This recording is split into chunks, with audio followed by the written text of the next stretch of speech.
I was still at my desk when my phone buzzed. It was nearly 5:30 p.m., the sun setting through the tall windows of my office. My daughter, Emily, should have been home from her after-school art class by now. She always texted me before she left, usually with a photo of whatever painting she had finished. But tonight, nothing. The screen lit up with a number I didn't recognize. When I answered, all I heard was the voice of a stranger, trembling. "Are you Jessica Carter? Emily's mother?" My stomach dropped. "Yes, where's my daughter?" "There's been an accident. She's at St. Anne's Hospital. You need to come immediately." I don't remember dropping the pen in my hand or knocking over the files on my desk. I only remember the sound of my own pulse in my ears as I grabbed my bag and ran.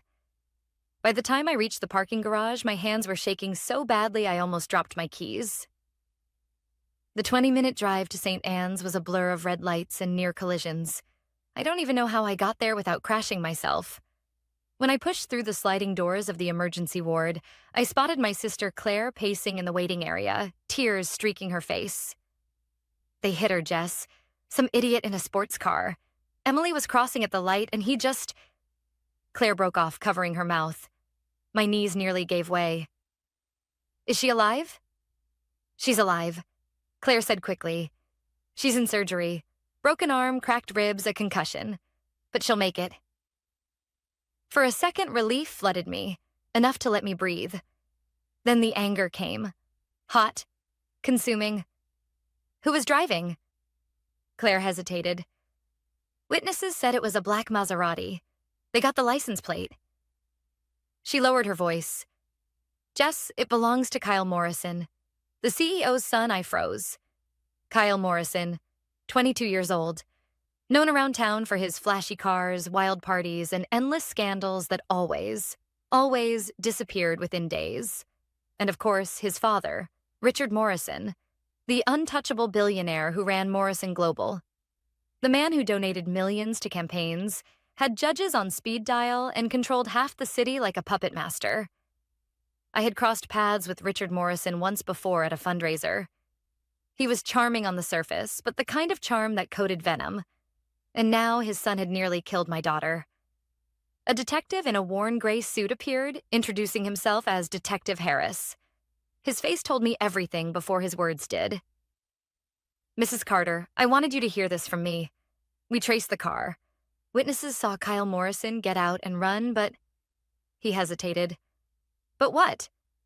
"His father's already brought in a team of lawyers. They're claiming Kyle wasn't driving, that it was a case of mistaken identity. Without physical evidence, it's going to be difficult." I felt the blood drain from my face. Difficult? My daughter was lying broken in surgery, and they were talking about difficult?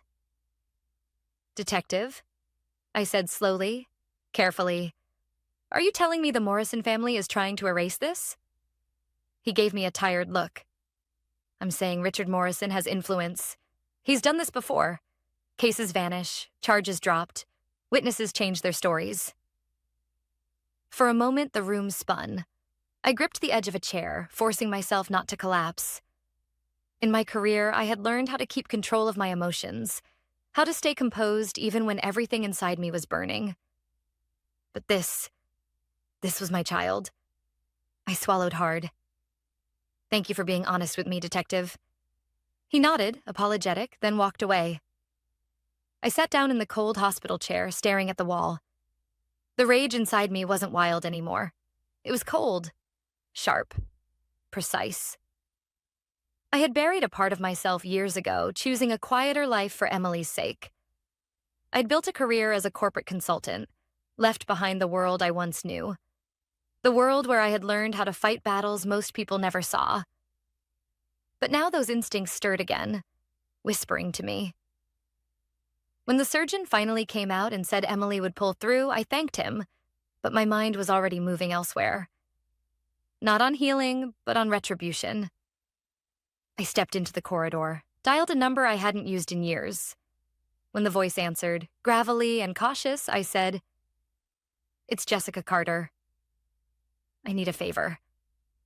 There was silence, then a low chuckle. "Jessica, I thought you'd gone soft." Not anymore, I said. I want everything you can dig up on Richard Morrison. His business, his contacts, his son. I want leverage, every dirty secret. Careful, the voice replied. That man owns half the court system. I looked back toward the room where my daughter lay, fighting for her future. My voice hardened. Then he's about to learn what it feels like to be powerless. That night, as the monitors beeped softly beside Emily's bed, I made myself a silent promise. Richard Morrison thought money could erase consequences. He thought his son was untouchable. But he had just picked a fight with the wrong mother. And in the morning, he would realize who I really was. I didn't sleep that night. I sat in the uncomfortable hospital chair beside Emily's bed, listening to the steady beep of the monitors, memorizing the rise and fall of her chest. Every time I closed my eyes, I saw headlights, heard the screech of tires, imagined her small body thrown to the pavement. By morning, the rage inside me had sharpened into something colder. I had spent my career navigating boardrooms full of arrogant executives who believed money insulated them from consequence. But Richard Morrison had crossed a line. He wasn't going to bury this under legal paperwork. Not this time. Not with me. At noon, after Emily was resting comfortably and Claire promised to stay with her, I drove downtown. Morrison Global's headquarters loomed over the city like a glass fortress. 40 stories of steel, glass, and arrogance. The lobby smelled of polished marble and power. The receptionist smiled politely until I said, "I'm here to see Richard Morrison." "Do you have an appointment?" she asked, already knowing the answer. "Tell him it's about his son Kyle," I said, my voice steady. "And my daughter Emily. He'll want to see me." Something flickered in her eyes. She picked up the phone, murmured a few words, then nodded reluctantly. "Mr. Morrison will see you. Top floor." The elevator ride was silent, but my thoughts were deafening. This wasn't about negotiation. This was about setting terms. When the doors opened, I stepped into an office so large it could have been a showroom. Floor-to-ceiling windows looked out over the city, and at the center of it all, behind a sleek mahogany desk, sat Richard Morrison. He didn't stand. He didn't even offer a handshake. He simply leaned back in his leather chair, a glass of scotch in his hand, studying me like I was a minor inconvenience. "Mrs. Carter," he said smoothly, "I'm sorry for the unfortunate situation with your daughter." Unfortunate situation? My voice was ice. "Your son ran her down in the street and fled." He waved a dismissive hand. "Alleged. And even if Kyle was involved, he's young. Boys make mistakes. Accidents happen." I stepped closer, refusing to be intimidated by his practiced charm. This wasn't an accident. This was negligence. Criminal negligence. His eyes hardened. "Mrs. Carter, I understand you're emotional, but let's be realistic. Even if charges were filed, which they won't, my son is untouchable. I own the city's courts. Judges, prosecutors, politicians, they all answer when I call." There it was. The arrogance. The sneer beneath the tailored suit. He believed it. He really believed his power made him immune. I leaned over his desk until I was close enough to see the faint lines of age at the corners of his eyes. "You have no idea who you're talking to." He smirked. "I know exactly who I'm talking to. A mother, a consultant, a woman who doesn't understand how this game is played. Take the insurance settlement my lawyers will offer and move on with your life." I checked my watch. "You have 10 minutes to call the police and turn Kyle in. Full confession. No deals. No excuses." For a heartbeat, he stared at me in disbelief. Then he laughed. A deep, mocking laugh that echoed against the glass walls. "Or what?" he taunted. "You'll sue me? Post angry messages online? I've crushed men twice your size for half as much insolence. You think you can threaten me?" I straightened, my expression calm. 9 minutes? 40 seconds. His laughter grew louder. He pressed a button on his desk phone. "Security?" But before his guards arrived, his office door burst open. A man in a tailored suit rushed in, his face pale. "Morrison's lawyer." Richard, the man said, his voice low and urgent. We have a problem. Morrison scowled. Not now. Yes, now. The lawyer snapped, sweat beading at his temples. He held up a tablet with trembling hands. The judge you own? He just announced his sudden retirement this morning, effective immediately, and Detective Harris filed for a new warrant, signed by a judge we don't control. Morrison's smirk faltered. That's impossible. The lawyer's voice dropped to a whisper. They have traffic camera footage, private security feed, clear as day. Kyle behind the wheel. They're coming for him. The room fell silent except for the hum of the city outside. Morrison's arrogance wavered, replaced by the first glimmer of fear. I looked at my watch again. 6 minutes left. The lawyer swallowed hard, then turned to me. Mrs. Carter, please. We'll follow your terms. Kyle will turn himself in. Full cooperation. Just stop this before it goes further. I met Morrison's eyes. You thought money made you untouchable. You thought power meant protection. But you forgot one thing. Real power doesn't come from fear. It comes from consequences. As I walked out of that office, leaving Richard Morrison in stunned silence, I felt something I hadn't felt since the accident. Control. For the first time, the fight wasn't just mine. The dominoes had already started to fall, and there was no stopping them now. When I left Morrison Global that afternoon, I didn't drive straight back to the hospital. Instead, I pulled into a quiet parking lot 2 blocks away and sat in my car, staring at the steering wheel. My hands trembled, not from fear, but from adrenaline. Richard Morrison had laughed in my face. He had treated my daughter's life like an inconvenience, something to be settled with insurance money and a signature. But those 6 minutes changed everything.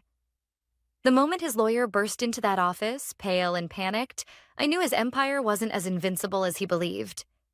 The truth was simple. Men like Morrison thrived on silence, on people giving up, on fear. But I wasn't afraid anymore. That night, after Emily finally drifted off to sleep, I opened the secure laptop I hadn't used in years. Most people saw me as a consultant who managed corporate restructures. What they didn't know was that my consulting career had been built on something deeper. Before I became a mother, I had worked as an analyst for a private intelligence firm. My specialty wasn't just contracts and negotiations. It was data, networks, leverage. The things people didn't want seen. And Richard Morrison had plenty he didn't want seen. The first call I made was to Aaron, an old colleague who now ran a cybersecurity outfit in Chicago. Jess, he said, surprised. I thought you'd gone legit. I had, I admitted. But I need a favor, discreet, fast. He hesitated. Who's the target? Richard Morrison and his son. There was a long pause. Jess, that man is dangerous. He's got government contracts, judges in his pocket. If you poke at him... I'm not asking. I cut in. Emily's in the hospital because of his son. They're already trying to bury it. I won't let that happen. Aaron sighed. All right, send me what you've got. I'll dig. By midnight, he'd already sent me the first report. It was worse than I imagined. Shell companies, offshore accounts, suspicious payments to a judge who had dismissed Kyle's DUI the year before.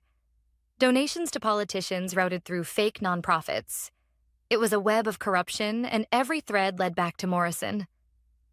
I organized the files carefully, labeling each piece of evidence. This wasn't about destroying him recklessly. It was about precision. If I wanted to win, I had to do it the right way. One undeniable fact at a time. The next morning, Detective Harris called me. His voice was heavy with frustration. Jessica, the DA's office is dragging their feet. They're saying the witness statements aren't strong enough. Without direct evidence, they won't move forward. I leaned back in my chair, staring at the documents glowing on my screen. What if you had more than witness statements? What if you had financial records tying Morrison to corrupt judges? What if you had security footage of Kyle behind the wheel? Harris was silent for a moment. If we had that, everything changes. But how could you possibly... Don't ask how, I said firmly. Just be ready to act when I deliver it. When I hung up, I thought about the risks. I was stepping into dangerous territory, and I knew it. But the image of Emily's bruised face kept me steady. She deserved justice. I wasn't going to let another victim get erased by money and power. That afternoon, Aaron sent me a secure file. Inside was gold, clear footage from a private security camera near the intersection where Emily had been hit. It showed the black Maserati running the light, Kyle's face illuminated by the glow of the dashboard. There was no mistaking it. I forwarded the footage to Harris with a single line. Check your inbox. 9 a.m. tomorrow. That night, I met with Claire in my kitchen. She had been quiet since the accident, but when she saw the files spread across my table, her eyes widened. Jess, what are you doing? What I have to, I said simply. Morrison thinks he owns this city. He doesn't own me, and he doesn't own justice. Claire touched my hand. This is dangerous. People who go after him, they don't win. I looked her in the eye. Then I'll be the first. The following morning, true to my word, Harris received the evidence. His voice on the phone was alive with energy I hadn't heard before. Jessica, this is it. The footage, the car, even the payments to Judge Conway. It's airtight. I can move on this. Good, I said, because this is only the beginning. As I hung up, I allowed myself a small, grim smile. Richard Morrison had laughed when I gave him 10 minutes. He thought I was powerless. But now the storm was gathering. And when it broke, it wouldn't just be over him. It would sweep away everything he thought untouchable. By sunrise, Detective Harris had called twice. The first time, he thanked me for the video. The second time, he reminded me it couldn't come from me if it was going to survive a defense challenge. I need the original source, Jessica, he said. Chain of custody matters. If defense can argue it was tampered with, it dies in court. I understand, I said. Call First Main Bank's security director. His name is Leon Park. I already asked him to preserve the footage. He'll respond to a subpoena. Harris exhaled. That helps. I'll get the paperwork to him within the hour. While Emily slept, I stood at the window and watched the parking lot lights blink off one by one. Hospitals run on the math of minutes. Dosages, vitals, rounds. Courtrooms do too. Deadlines, filings, hearings. If I wanted this to hold, I had to be patient and precise. By mid-morning, Harris texted, Bank produced original. Subpoena satisfied. Warrant signed for the car. Another message followed with a location pin to a private garage on the west side. It wasn't a raid like in the movies. 2 uniforms, a locksmith, a clipboard. They photographed everything. The Maserati's front right quarter panel told a story. Fresh paint, misaligned bumper tabs, a spidered headlamp. Lab will match the lacquer fragment we found at the scene, the evidence text said, sliding a labeled envelope into a lockbox. We also pulled the EDR, event data recorder. Shows a hard break from 52 down to 0.4 seconds after the light turned red. I didn't speak. I just looked at the car until my own reflection in the glossy hood blurred. It should have been the last thing Emily saw before blacking out. Harris touched my shoulder. We're moving, Jessica. Slow is smooth, smooth is fast. At noon, the DA's office announced a conflict of interest and requested a special prosecutor from the neighboring county. It sounded bureaucratic, but it was important. Richard Morrison's donations had seeped everywhere in this city. A prosecutor with no ties meant fewer strings to pull. 30 minutes later, Judge Conway, who had tossed Kyle's DUI last year, recused himself from all Morrison matters. He didn't resign. He simply stepped aside. Fine. I didn't need his resignation. I needed him out of the way. My phone rang from a number I didn't recognize. Miss Carter, this is Hugh Benoit, counsel for Richard Morrison. I'm calling to discuss an immediate civil resolution. We can structure a package that covers medical, pain, and suffering. Future? No, I said. He paused. You haven't heard the number. I don't need a number. Miss Carter. He tried again, voice softening. You're under a lot of stress. A settlement spares your daughter a lengthy process. Trials are unpredictable, public, cruel. Your client is the cruelty, I said. Put your offer in a letter if you have to. I won't read it. The tone changed, just a hair. Off-the-record advice. Be careful what you stir up. I recorded the call, logged the time, and emailed the file to Harris with 2 sentences. Attempted civil pressure. Slightly veiled threat. For your records. At 3 o'clock, Harris called back, voice wired with motion. Kyle's counsel reached out. He's surrendering at 6. There'll be a bail hearing in the morning. The news didn't feel like victory. It felt like gravity. Emily's CT scan showed a clean trajectory for recovery, but she tired easily, and her left arm throbbed when the meds wore off. When she woke, she asked if the person who hit her was sorry. I told her I didn't know. I told her we were making sure he faced what he did. Like how you make me take responsibility when I forget my homework? She asked. Exactly, I said, and kissed her forehead. Rules are for everyone. At 5:30, I left the hospital and drove to the courthouse. I didn't intend to watch Kyle turn himself in. I wasn't sure I could trust my face, but I needed to be near the machinery that had started moving. The evening air was sharp, the kind that makes your lungs aware of their work.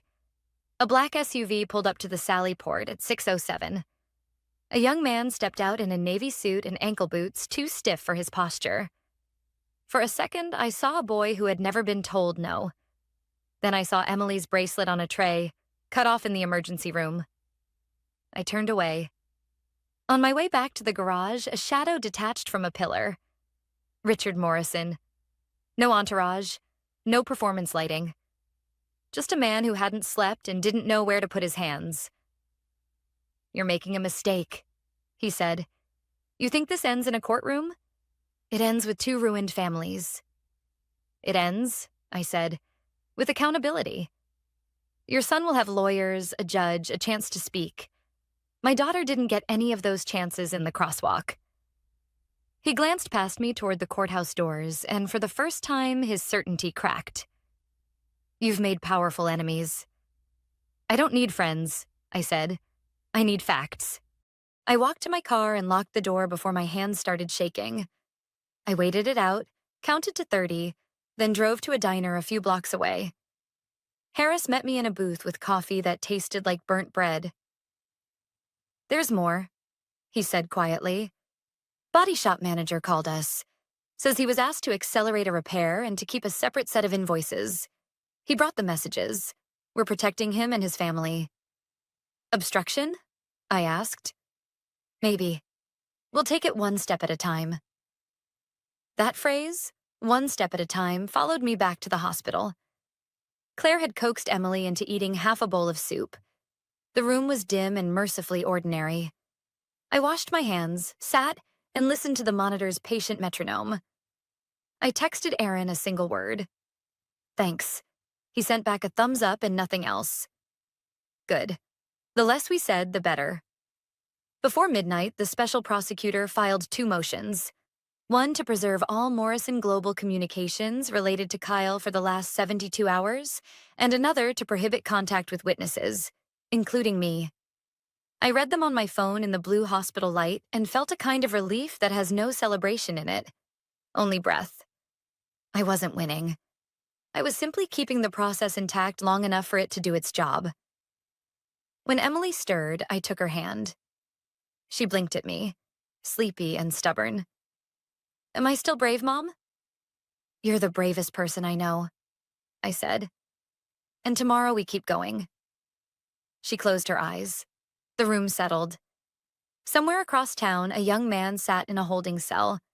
A father sat in a quiet house that used to feel like proof, and a judge reviewed paperwork that would decide a morning.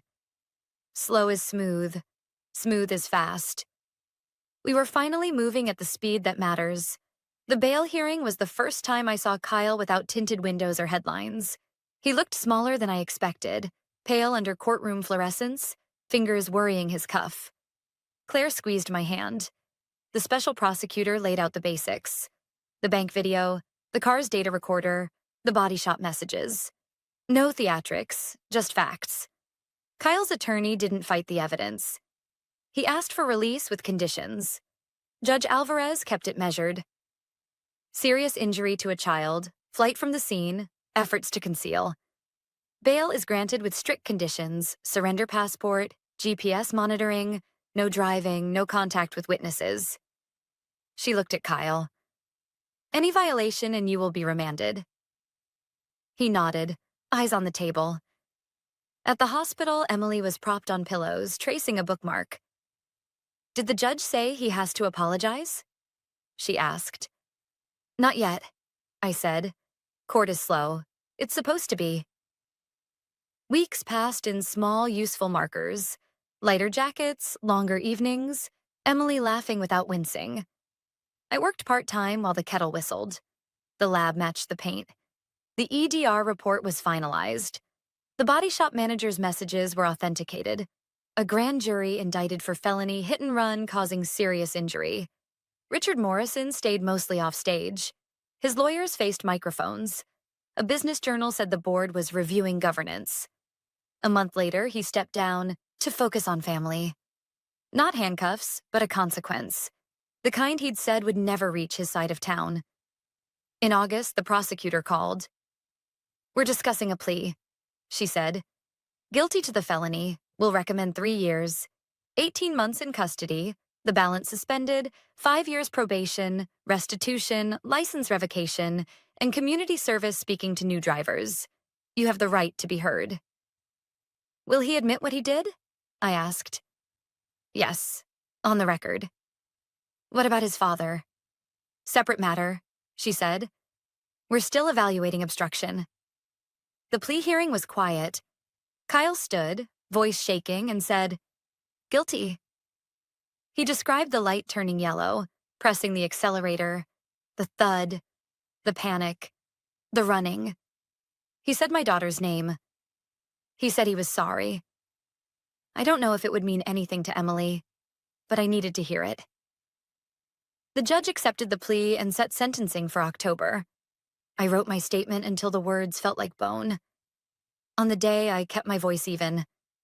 Your Honor, accountability is the point. My daughter crossed on walk. She did what we teach. An adult chose to break that rule, and when harm came, he chose to run. I don't ask for a sentence that ruins a life. I ask for a sentence that teaches him, and everyone watching, that rules are for everyone, especially when no one is there to clap. The judge chose her words. Mr. Morrison, your age and acceptance of responsibility weigh in your favor. Against you are the flight, the injury, and attempted concealment. The sentence, 36 months, 18 to serve, 5 years probation, full restitution, license revoked for 5 years, and 200 hours of community service in driver education. No cheer, no gasp, just chairs scraping and papers sliding into folders. I stepped into sun and felt steadier. The next day, a certified letter arrived. Richard Morrison's counsel proposed a pedestrian safety grant in Emily's name at her school. I set it on the counter and made tea. Later, I forwarded the proposal to the district with one condition. A third party must administer it, funding crossing guards and driver education for 3 years. If they agreed, fine. If they didn't, also fine. We were past gestures. In September, Emily returned to art class. She chose blues and greens and asked me to stay for the first 10 minutes. When I stood to leave, she pressed something into my palm, her bracelet repaired with a new clasp. Can you wear it today? She asked. Every day, I said. I still see the intersection when I drive through town. I still measure yellow lights with a caution I didn't used to have. But the city feels different. Not because power changed hands, but because good people did their jobs. A detective who didn't look away, a banker who preserved a file, a technician who cared about lacquer fragments, a judge who kept her voice steady. At dinner one night, Emily asked, "Are we done, Mom?" "We're not broken," I said. "That's the part that matters." She nodded and went back to her mashed potatoes. I looked at the repaired bracelet on my wrist and thought about rules, mercy, and the work it takes to make consequences real. This wasn't revenge. It was responsibility, paid in the only currency that counts. The truth carried all the way to the end.